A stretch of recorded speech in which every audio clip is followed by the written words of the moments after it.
O Slenderman tem ultimamente atormentado a vida nas nossas vidas e a vida dos nossos colegas.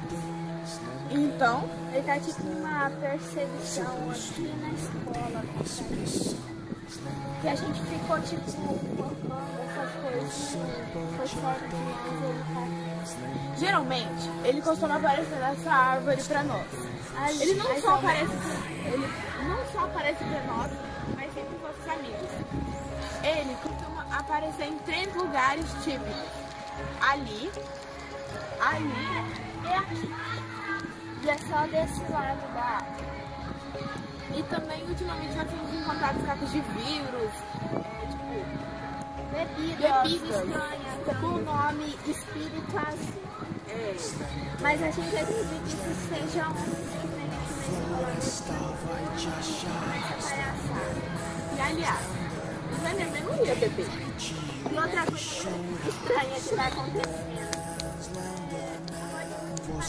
Encontramos 7 no máximo passarinhos mortos. Aqui tem vários. Aqui tem um.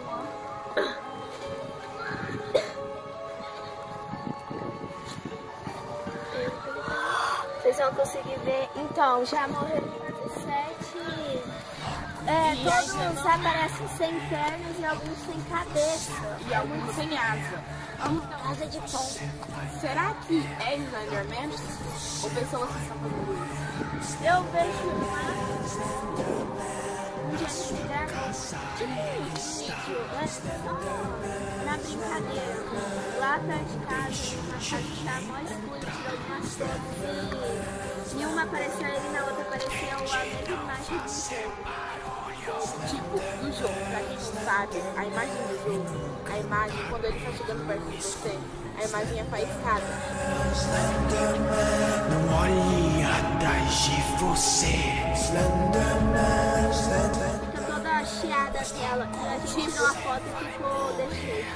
E tipo, a gente tinha a intenção de tirar a foto dele, não de sair chiada, entendeu? Saiu chiada igual do jogo.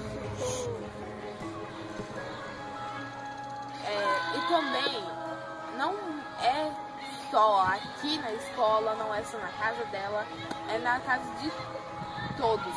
Porque o Slenderman está solto nessa cidade. Ele mais ou menos ele aparece em todos os lugares, a gente vê ele assim, do nada ele aparece, ele começa, tipo, ele fica, tipo, falando que, a gente sente que ele tá falando que ele tá perto da gente.